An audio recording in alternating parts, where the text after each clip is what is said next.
both for ourselves and for others that we're working for. Now, the next one I've got is called adversity.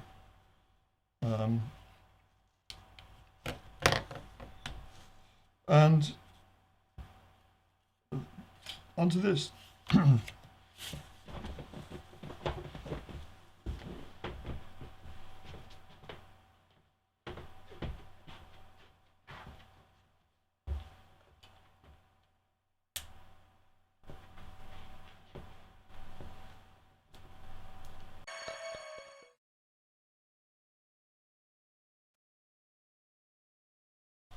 Well, hello again, my friends, and welcome once more to the Invisible College. Now, this is intended to be an actual college lecture, and it's in the what I would call the self-development series, but it's a relaxed lecture. It's a bit of fun, actually, to a large extent, but I want us to use this to see how you can use daily life, even watching TV programs, to educate yourself into what it means to be human and what our strengths and weaknesses are and how we can work with those to try to move ourselves onwards in a way that will lead to development as opposed to stagnation, which is the opposite, I suppose, of development. Now, for this lecture, I'm using a TV series called Bering Sea Gold. That's what they call it in America. Over here we get the same thing, but it's called Gold Divers over here. But it's the same show, basically. So I've called this lecture Lessons We Can Learn from Those Who Dive for Gold. Now, before we go into that, I'll just say a few things about this series, the Gold Divers, and what it's all about. For those of you who haven't seen it, I expect some of you have. Now, I personally really enjoy these series on television about getting the gold. There's something very essential, very kind of everything stripped away, total nakedness of capitalism, you could call it, or how to get on, about trying to get hold of gold from the ground. There was another show where they're digging up gold in the Yukon, and they have these big wash plants and all of that. But I think this gold diving one is actually more interesting. So let me put you into the picture here. There is a place in Alaska called Nome, in the north of Alaska, where they had a big gold rush back in, I think, the early 20th century. And it's not an easy place by any means. There were they discovered the rivers coming down there had brought gold down to the coast. And people went up there. There was a big gold rush. Even people like Wyatt Earp went there. You remember Wyatt Earp from Tombstone City? Tombstone City was a mining town itself. I'm not sure if they had gold there. I think it was silver and copper. So he was in tune with that kind of Wild West sort of feeling of quick money and all the things that go with that. And he went up to Nome when, the Tombstone City rush faded away once the resources ran out. And he went up to Nome where there was the next thing happening. And he opened a bar there. We think of him as being a sheriff, but actually he was more of a kind of you make your living where you can sort of guy.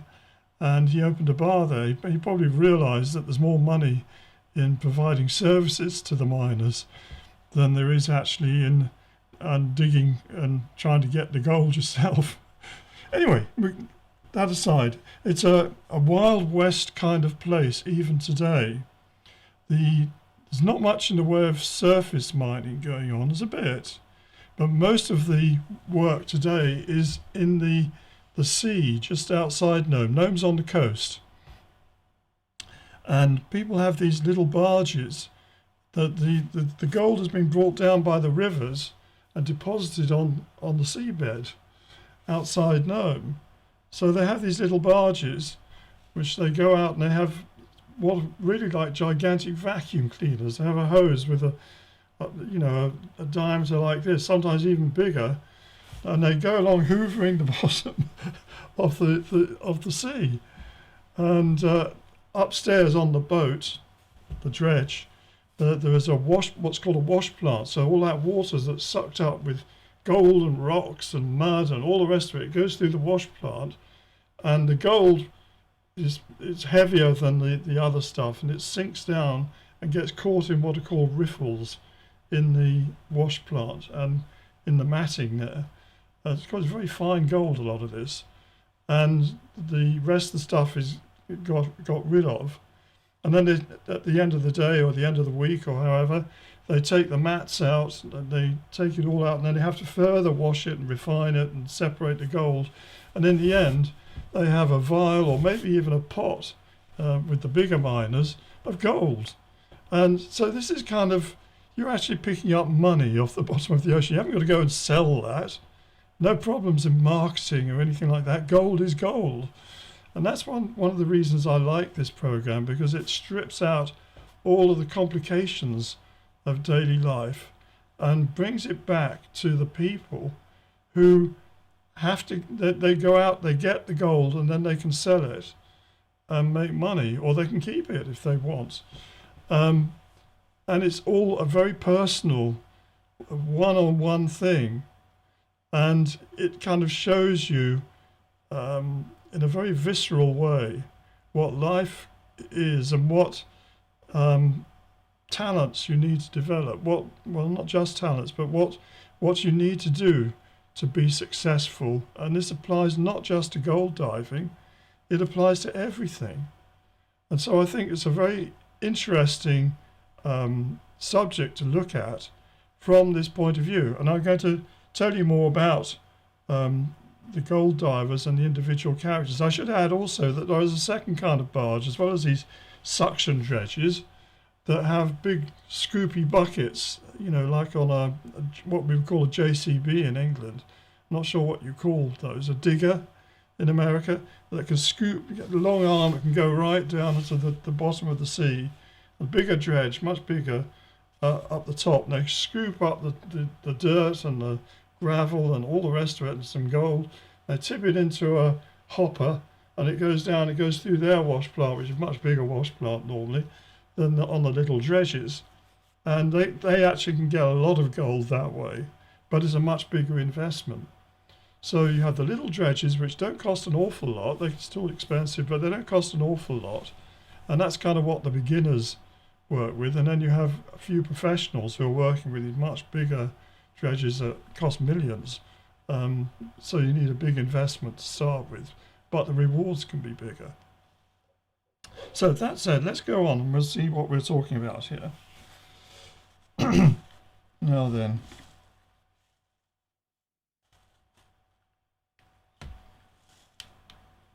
Now, I've defined here 9 A's of success, and I think it would be useful for you to write these down if you've got a piece of paper handy, or come back to this lecture and stop it on this page and have a look and write these down. Hang on, I haven't actually started this program properly, have I? Let's put that on there. Sorry about that. There we are. And there you are. Now you've got them in decent size. The 9 A's of success. And I've listed these as aptitude, apprenticeship, application, attitude, adversity, ambition, allies, adventure, and accomplishment. So I'm going to go through these step by step, and I'm going to introduce you to members of the cast of Bering Sea Gold divers, and show you how these characters that I've been watching this for years. We see how they have each of them different traits, and they're good examples for either they've actually accomplished the different thing we're talking about, or they have it, or they're actually deficient in it, and that's causing them to fail.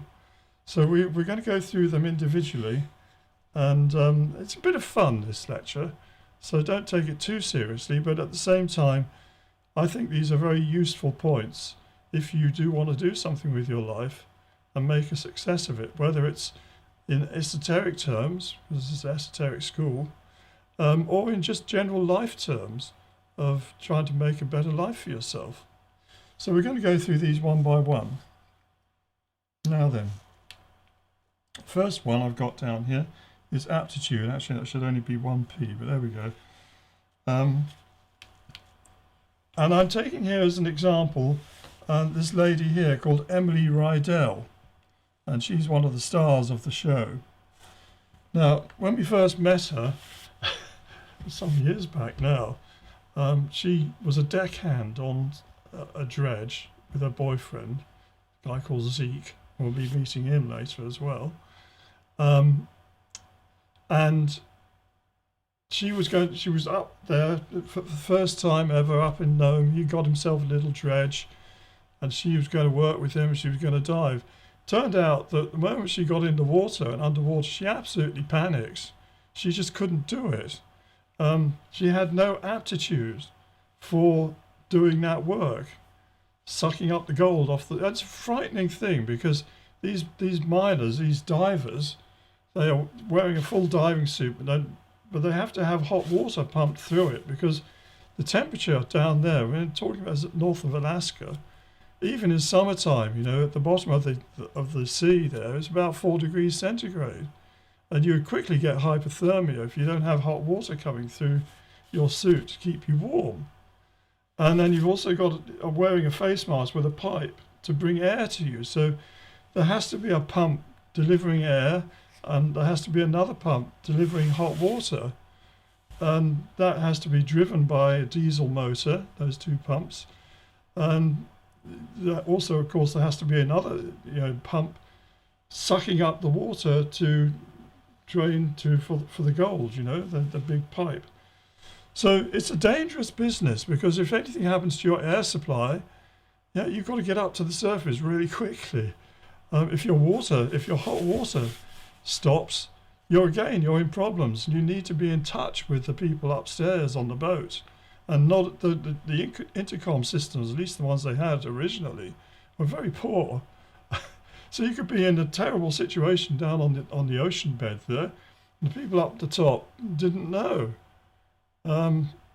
So she panicked, and I don't blame her, really. It is a terrifying thing to do.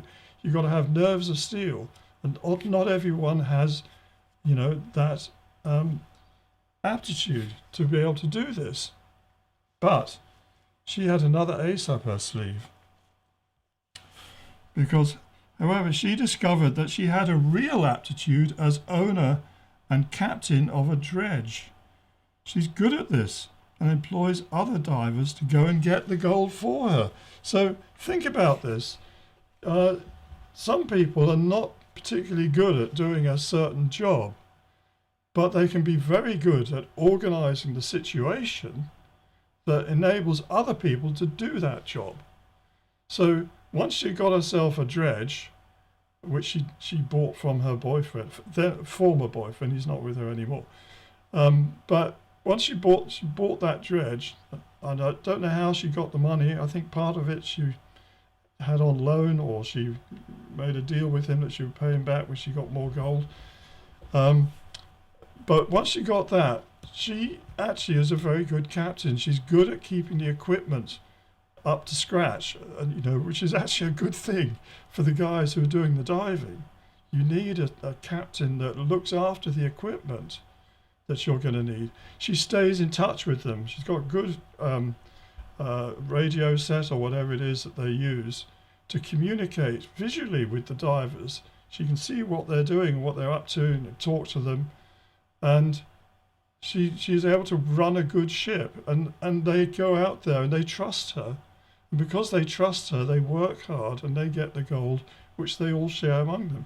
So this is what I want to say about aptitude, you need to define what your aptitudes are, because you could be banging your head against a brick wall forever if you're doing the wrong thing. And I had that when I was a computer programmer. I was hopeless at it. I could understand the principles. I could even design a computer program. But I have a certain carelessness when it came to actually writing down the code. And you put misspell one word in a program and it won't run properly. So it then takes you hours trying to find where you've made your mistake. And I've known other programmers who are absolutely brilliant. They get it right first time. They had the aptitude that I didn't have. I have a good aptitude for what we're doing here. But she had a great aptitude as being the captain and running the boat. So that's our first example. Now, the second one is apprenticeship. But that means you've got to learn the craft from the experienced. And that is also another big lesson in life, that we don't know everything. Yeah, especially if you're young, you maybe come in and you're full of enthusiasm. You think, well, I can do that. I can do that. Well, often there are things that you don't know, that the expert makes it look easy, but it's not easy. There are things that you need to know and to take into account. Otherwise, you're going to fail, or you're certainly not going to do very well. So, apprenticeship. Now then, I've chosen this gentleman for apprenticeship. His name's Chris Kelly. He's a fairly new, been around a few years, but fairly new to the show, relatively. Now, he has a brother and he has a father, and the Kelly brothers and their father are an object lesson in how not to go about mining for gold in the Bering Sea. What little gold they find, they tend to squander as they argue among themselves. So the Kellys, they had a little barge, a really tiny little thing, very unseaworthy, and crappy old equipment. And they would go out there and spend, it's too cold, and then the brother would die. I've got to come up now. But they wouldn't spend enough time down on the bottom getting the gold. So then they'd end up going back to port because the weather's turned against them, and they'd have hardly any gold, not enough to pay the diesel. And this is a lesson that the experts know, that you have to work hard, you have to do the job, and you've got to make sure your equipment's up to scratch, otherwise you can't do that. The other mistake that they would make was they're always looking for the opportunity to get a quick fix, quick gold. Somewhere nobody else has been there before. We go and get it. We'll find, I know it's there. We're going to go and get that gold, and we're going to be rich. Yeah, we're going to be rich. And of course, they go to this place, wherever it is, and there's been several, and of course there's nothing there. And again, they've wasted money on diesel, they've wasted their time, they're angry with each other, they actually get into fights occasionally. They haven't learnt the lesson that, you need to actually learn from the experts, and the experts don't go out searching places where there isn't any gold. They know where the gold is, yeah, and they know that you need a good boat, and you need to work hard to get it. It takes time to suck it all up. And if you're not prepared to do that, then you might as well go home, because you're not going to be successful. Now, Chris, I've put him down here because I think he's learnt that lesson. However, Chris, the younger son, has learnt some great lessons. He's done his apprenticeship. And if he had only joined a different crew, he could be successful. Now, he's actually worked. He's a good diver. He spends a lot of time down the bottom. But of course, if you haven't got the wash plant adjusted properly, you can be sucking in the gold and it can just be washed out again the other end, which is something that they've done. He's even had situations where the two lads have been down diving and the father's been up there with the wash box, and he's been picking out the larger pieces of gold and pocketing them. You can't trust your own father even. And if there's no trust in the crew, how can they work together properly? So he has learnt his lesson, and he's been out with one of these scoopy dredgers, and he's actually turned out to be extremely good at that. Yeah, he can't afford one of them, but he might be able to work as a member of crew or one of those. So he's done his apprenticeship. It remains to be seen in the next season, 2 seasons, I don't know how long it's going to carry on running, whether he will actually end up being successful. But he really needs to get rid of the father and brother and go out on his own. I think most people would agree with that. So, next one is application. To be successful, you must put in the hours. Well, I've already just said that, but let's look at this one. Now, Steve Rydell here, and there's his daughter, Emily. We met her earlier. Steve Rydell is Emily's father. He's actually good at diving, but he's lazy, unfocused, and tries to hide this by arguing with everyone who employs him. He's been sacked many times, but enjoys being a joker.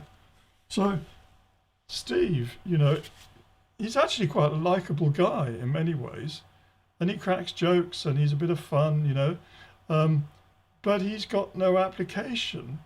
Yeah, he doesn't want to be spending his time down on the bottom of the ocean. He's a good diver. He could do it. But, yeah, what the heck? I presume he's probably paid quite well by Discovery, who put on this program to make it worth his while doing it, because he gets the sack all the time. The different boats that he's worked on, he's known as being, that if you're looking for divers, if you run out of any other alternatives, you turn to Steve. But even his own daughter, Emily, won't employ him. So he will not succeed as a gold miner because he lacks application. Even Emily, who's fond of her dad, won't give him a job. Right? So that says something. So if you want to be successful, you've got to apply yourself. And that applies to everything, every job, every career, everything that you do, especially if you're self-employed. Absolutely hopeless if you're not going to have application. But even if you're working as a junior clerk, or you're the guy who's making the coffee, make the coffee well. Yeah? If you're the guy who has to sweep up the factory floor, sweep it up well. And I had one friend he told me about his father. His father had been a window cleaner.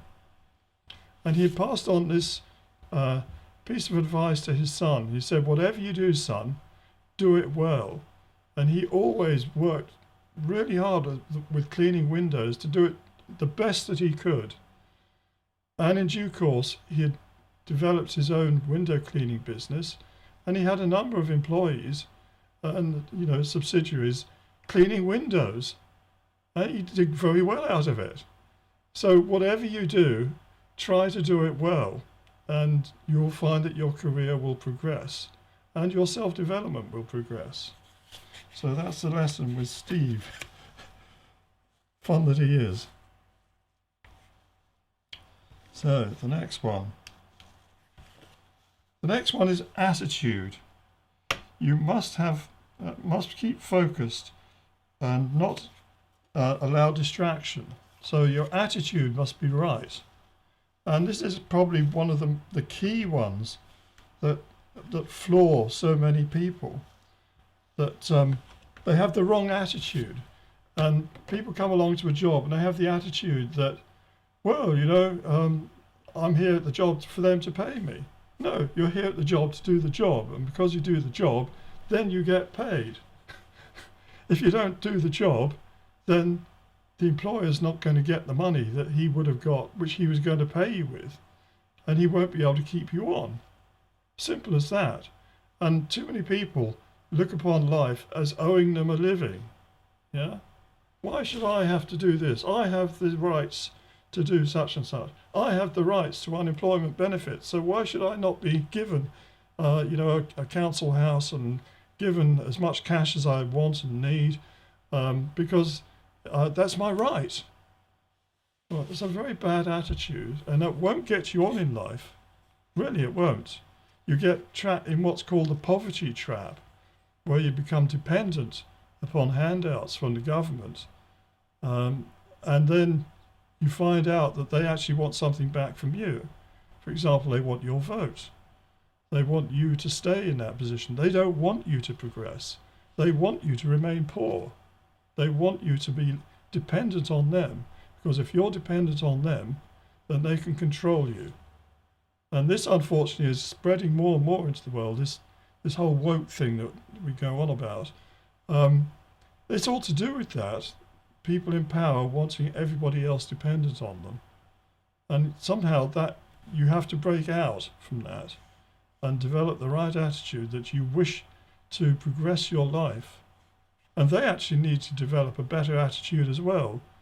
Trying to be a slave master is no way to be successful.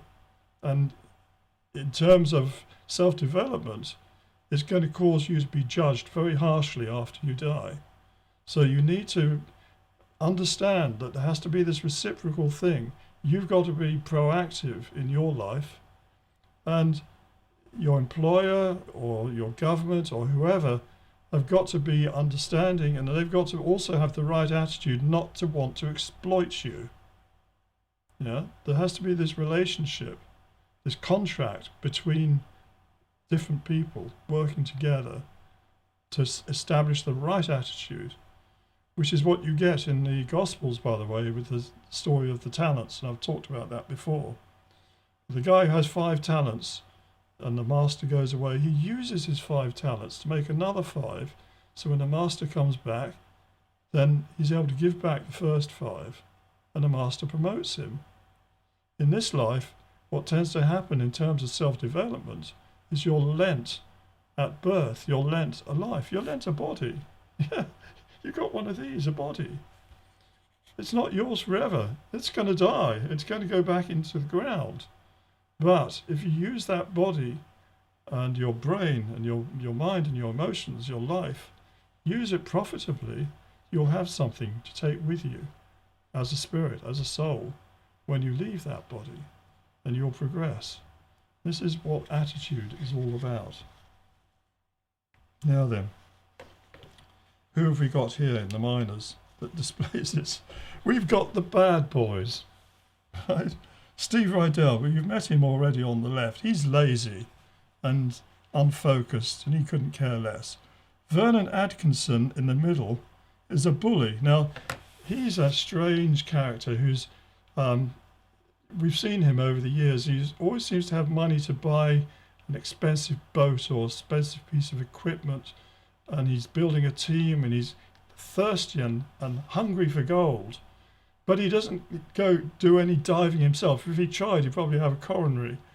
But he wants everybody else to work really hard, and he bullies them, and he shouts at them, and he gets angry when there's no gold coming up, and he sacks them. I mean, he sacked Steve Rydell several times. And he gets nowhere. And then he's all the time he's saying, well, it's got to be successful this year, or, well, he's one of these people that, how do you make a small fortune? You start off with a big fortune, and then you spend it till you've got a small fortune. And that seems to be him. Now, Scott Meisterheim in the middle, in the front, sorry, he doesn't seem to be in it anymore, but he's angry and he gets drunk and he starts punching things and getting into fights, and he argues with the boss. He was a boss himself, but he lost that position. He's got serious anger issues, anger management issues. And I think he's actually been off on anger management. He's actually been to prison as well for not paying what was the court had declared he must give his wife and children. He's divorced.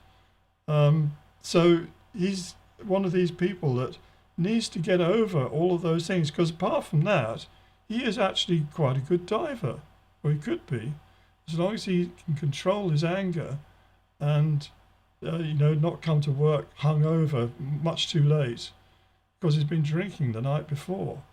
These are the bad boys, and so they have got bad attitude, And we need to find our way to having good attitude, where we keep things under control, where we can manage ourselves and produce both for ourselves and for others that we're working for. Now, the next one I've got is called adversity.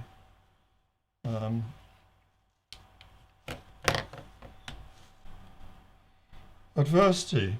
There will come bad times, and these takes courage and resilience to conquer. So we need to be aware that we're going to go through bad times, that not everything is handed to you on a plate. Even the gold under the Bering Sea is not just given to you. And yes, you might be young and healthy in your 20s. You think, wow, you feel immortal. Yeah. If you've had no serious health issues, and of course some people will have done, but if you've had no serious health issues, you probably feel that you can do anything. Yeah. Nothing is a problem. But believe me, and take it from me, that doesn't last, unfortunately. You're going to have problems in your life. You're going to have adversity. Things are going to happen to you which are unforeseen. You're going to have problems of one sort or another, and you need to get over those. And one of the main things you need to do is not to have self-pity. Self-pity is a terrible thing, and it can be absolutely devastating to people. Oh, woe is me, yeah, you got it good, haven't you, but I haven't, life's been hard on me, hasn't it? Yeah, it's all right for you. This sort of attitude is not going to get you anywhere, and you've got to deal with adversity. You've got to deal with situations that are not what are ideal, that are things that are problems that are thrown at you. But actually, those problems are the means that you can develop and grow. We grow more from the difficulties that happen in our life than we do from the good times. Yeah? And you'll find that as you get on in life, that the difficult times that you've had to struggle and you've had to get over and to conquer are the things which you remember best, and you recognize, it was hard going, but I got through it, and I'm all the better for that.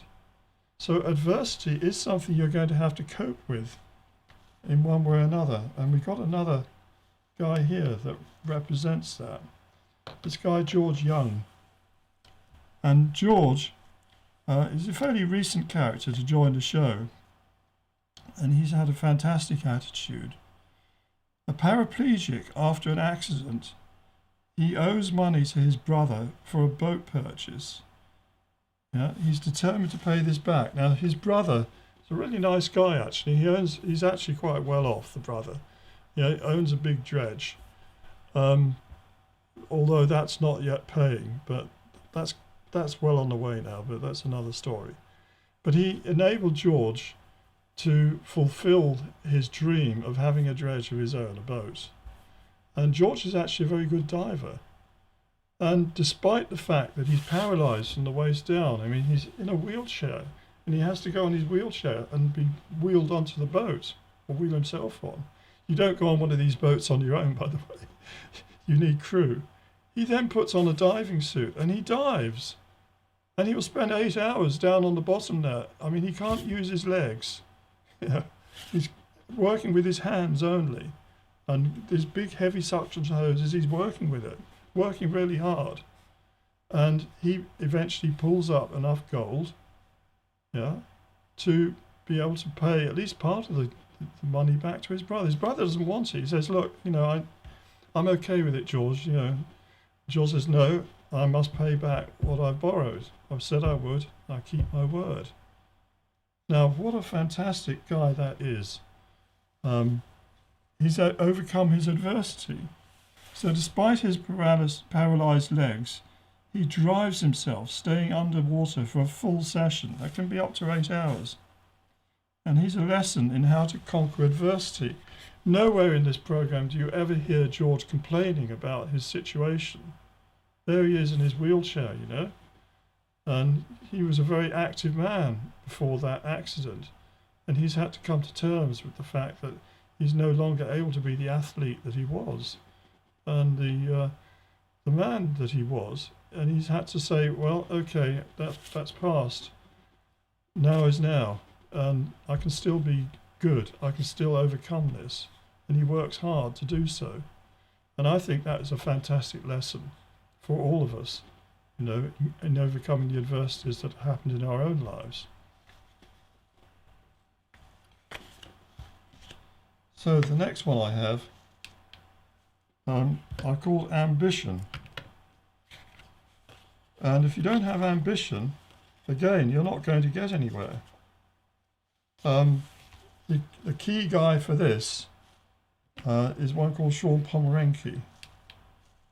Now, Sean is the owner of a dredge. I don't think it's actually that one that we got there, but it's one of these ones that has a big bucket, and you can scoop up and tip the stuff into the hopper, and it gets washed out that way. And that's the way to get really big gold. But he's more than that. They don't call him Mr. Gold for nothing.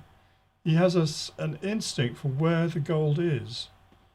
And but it's not just an instinct. It's not just a question of dowsing rods. He uses maps. He uses drill logs from previous times. He spot checks everywhere he's been digging before. He has the places marked down, you know, using the satellite navigation system. You can know exactly where they've been and where the ship was, where they found good gold before, that sort of thing. But he is a very good prospector too, and he's also a great engineer. I mean, he can dive underwater and do the fixing that, you know, if they start having a leak, welding on a copper plate to cover over that leak underwater. He'll do that, you know. He's been building another huge dredge from scratch and found this big boat that had been abandoned, bought that, cost quite a lot, I think. And then he's been re-equipping it, brought it back to Nome and re-equipping it with wash plants and all the business that you need. And that is when it's launched, and it's not yet, is going to be the largest dredge in the entire fleet. But the other thing about him is that he's tireless. He works really hard, and he'll be out there. And when all the other little dredges have had to go in when it gets dark, he on his bigger dredges, he can stay out there, still digging. You know, they have searchlights on it, and they have these big poles that they drive into the seabed to stabilize everything, and they can carry on working as long as the weather doesn't get too bad. They can work right through the night. And of course, he's got other people on the boat that he trusts and who work hard as well. So he's got a good team. This man has huge ambition. He wants to be the dominant person in Nome. He wants to be a multimillionaire. But Sean is very ambitious and works long hours. He has achieved great things, but still always seems to be in debt. He wants to dominate and probably will one day. Those debts come about things like sudden discovery that a tax bill hasn't been paid, and he's got to pay the inland revenue, or whatever you call it, in America. He's got to pay them sort of $600,000 or something within a couple of months, and he hasn't got it. What's he going to do? Gets out on a dredge looking for more gold, gets the gold that he needs to pay that off. Then a couple of years ago he made a partnership with someone which turned out really badly. This other guy went bankrupt and pulled him down with him, owing millions of dollars that he then had to pay back, and he hadn't got it. He had to go out and make that money. Meanwhile, he has to pay off his father, who's retiring. He's made an agreement, he's going to buy him out from the on-land mining operation. He's buying into another dredge. At the start of the last season, he was $3 million, you know, in the red, and he needs to get it pronto. So Sean is a gambler, and he's all the time he's playing with the odds, but he knows that he can get the gold if he can only keep the machinery running and keep the operation going, and the weather is not totally against them, he can get the gold that he needs to do what he needs to do. And gradually he's building up his operation. And barring other setbacks, like other partners who take him down with him or whatever, hopefully he's going to do extremely well. Pass on. He's a nice guy as well. Get a bit argumentative at times with his dad, but he's kind of learnt his trade, and he is someone you can trust to keep his word. So that's someone with ambition. Now then, the next one we have is allies. And that is, you have to realize you can't do it on your own. You need a team to be successful. So,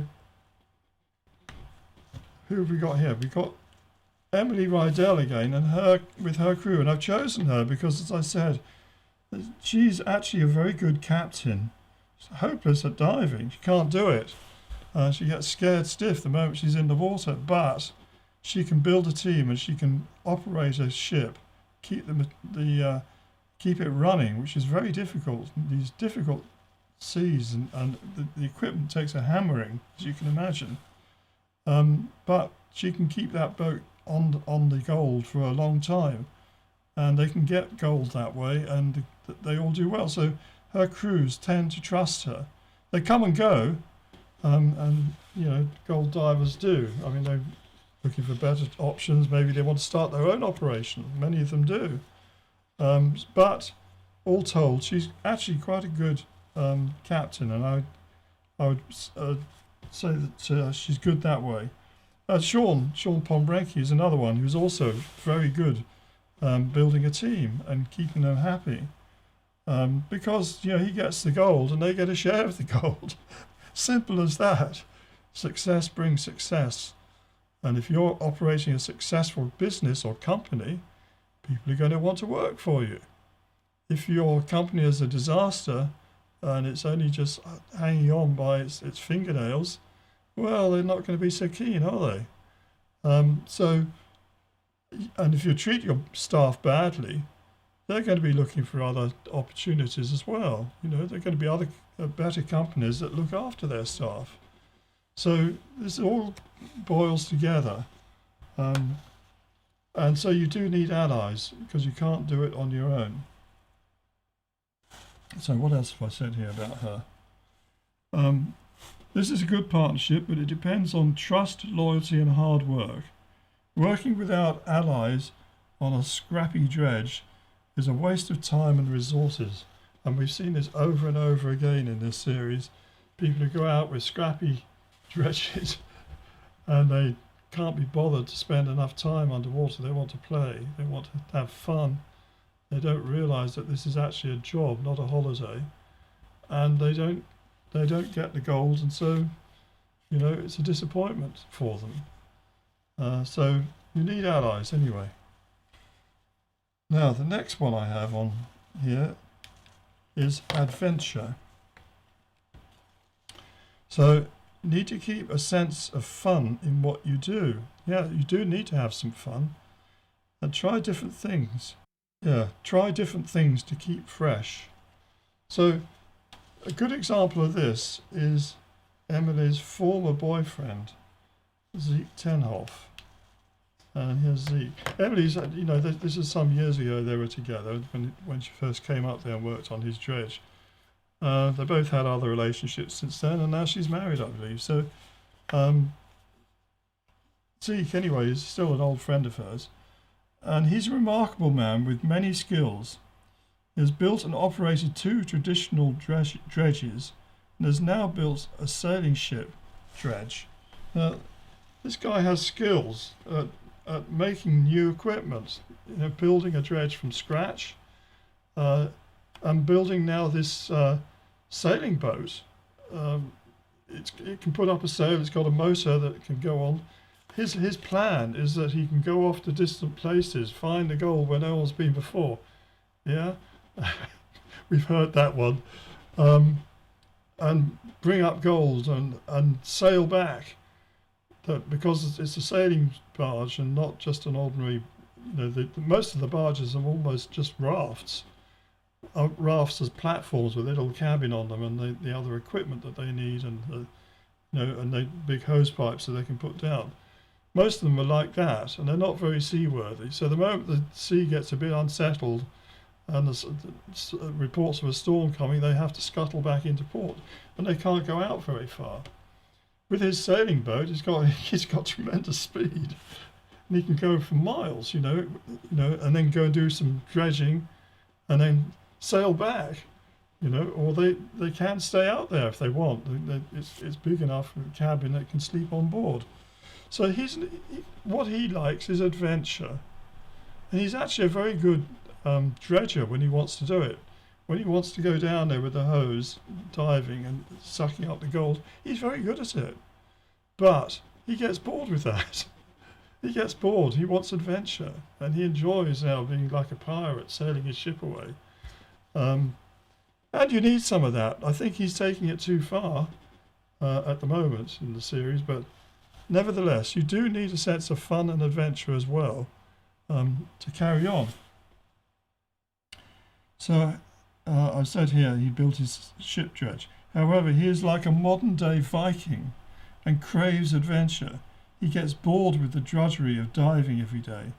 Consequently, he is still broke with his ex, Emily, while his ex, Emily, who brought a dredge from him, is now making serious money with it.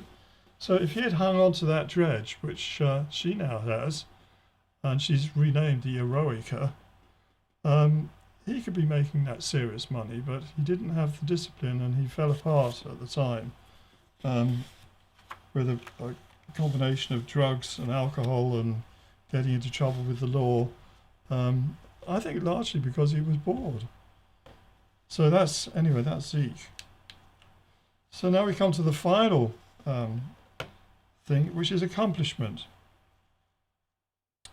And you need to know when to stop.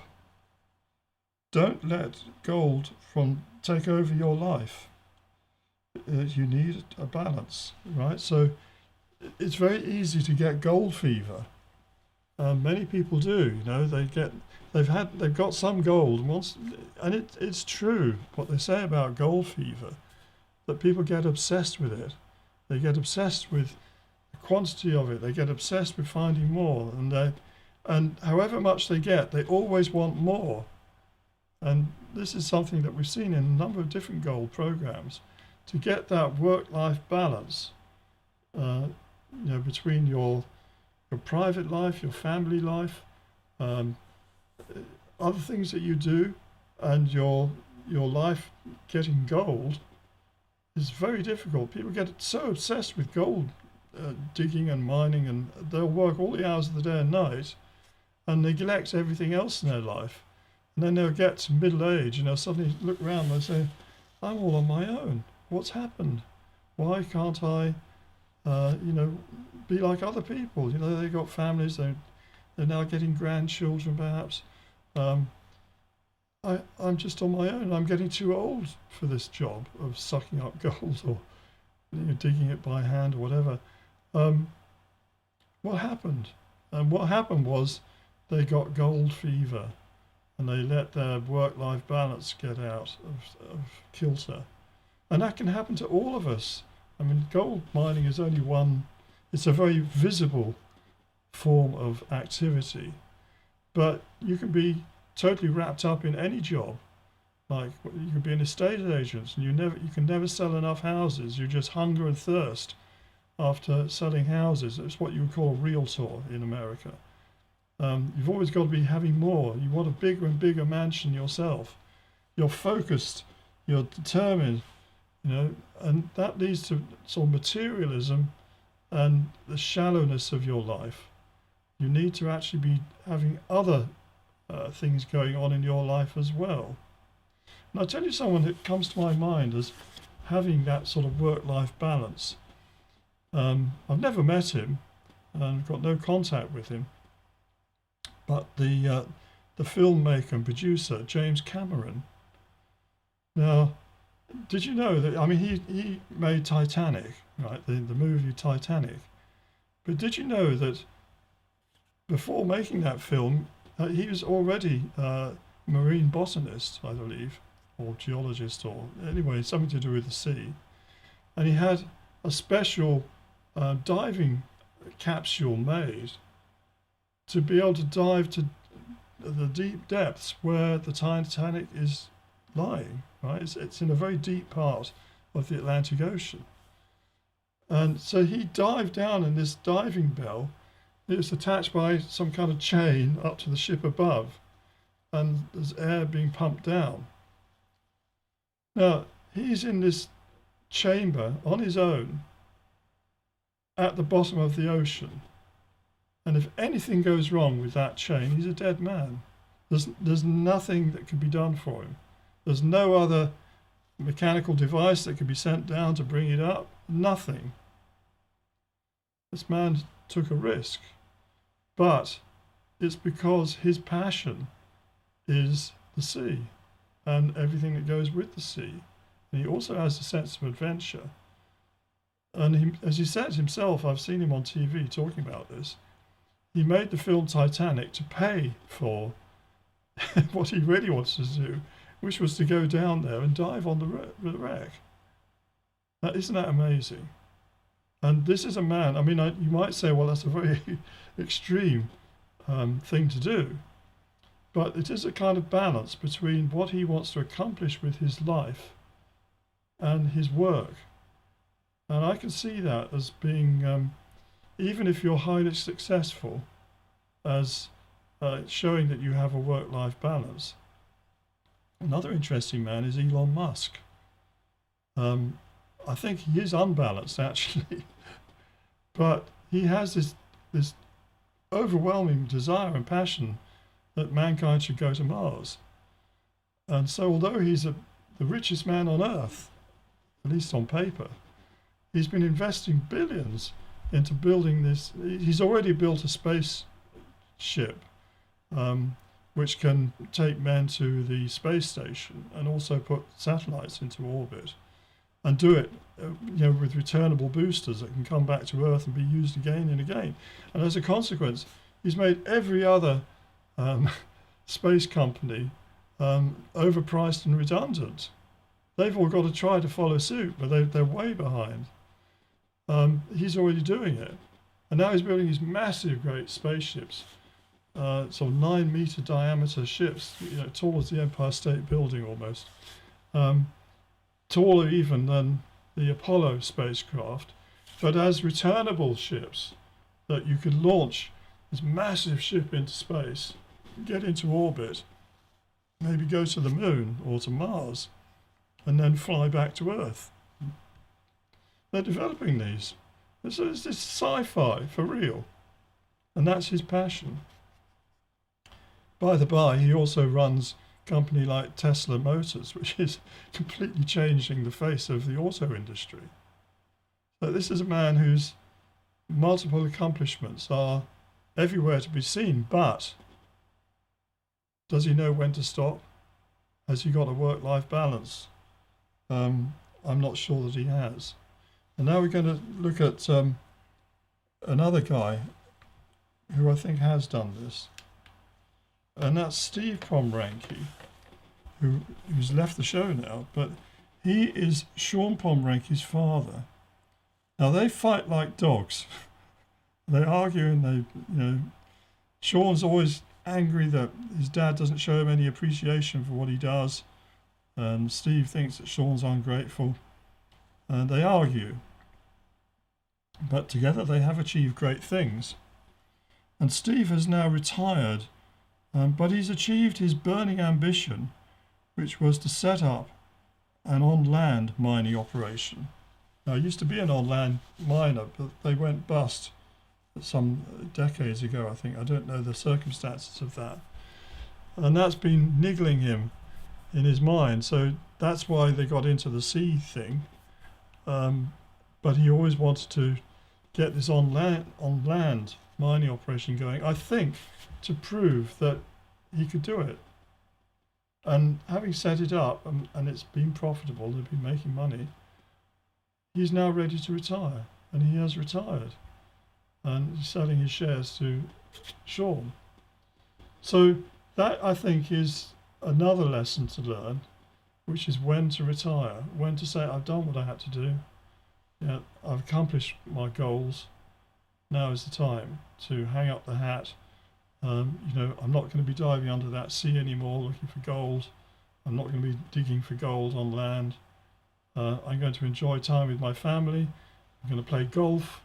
I'm going to go on foreign holidays. Yeah, I'm going to go on cruises. I'm going to go see the pyramids. There has to be a moment when you say this, and that, I think, is the last of the A's that we need to consider. And if you can do that and live a good life, and then at the end of it say, yeah, okay, I've done what I came here to do, then you've accomplished something for real. And I'm sure that great things will lie before you on the other side of the curtain. So thank you again for your attention. I know this has been a bit different from our usual lectures. We will be doing much more. We've got lots to do on Egypt still, and those will be coming out in due course. Meanwhile, I've just done another lecture which I've put on the YouTube channel about Mary, the Virgin Mary, what she's really all about. So you might enjoy looking at that. So in the meantime, keep with it, and I wish you well. Thank you.